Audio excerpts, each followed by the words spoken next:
After deadly tornadoes ripped through southwest Michigan last month, Governor Whitmer is asking President Trump to declare a major disaster.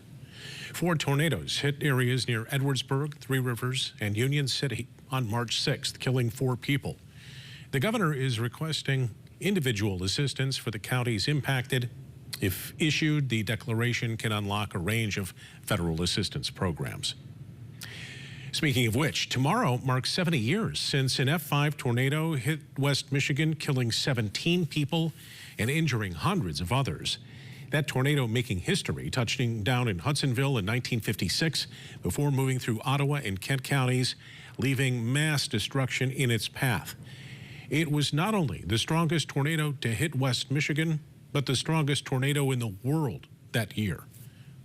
Today, so much has changed, but questions remain, like what would happen if a tornado of that intensity moved through West Michigan again.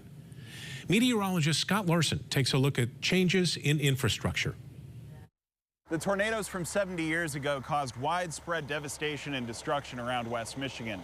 But it begs the question, what if we had a tornado of similar strength to what happened in Standale blow through modern construction? The construction was there before, but it's still disturbed, and new construction, which I think it went through right through there. Prior to the deadly tornadoes that damaged hundreds of homes in West Michigan on April 3, 1956, the suburbs around Grand Rapids were growing quickly.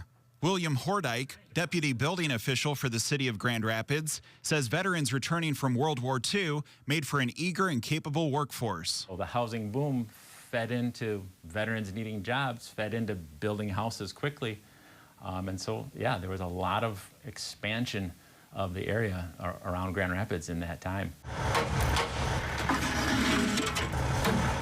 It's often said they don't build them like they used to. And while some of the materials used at the time had greater weight and durability, The older homes were built with old growth lumber, plaster walls, a lot more brick than we'd see today. building codes in the state of Michigan at the time were a patchwork of local ordinances, with no unified building code adopted until 1963. There have been many advancements on the engineering side of fitting homes together in the past 70 years.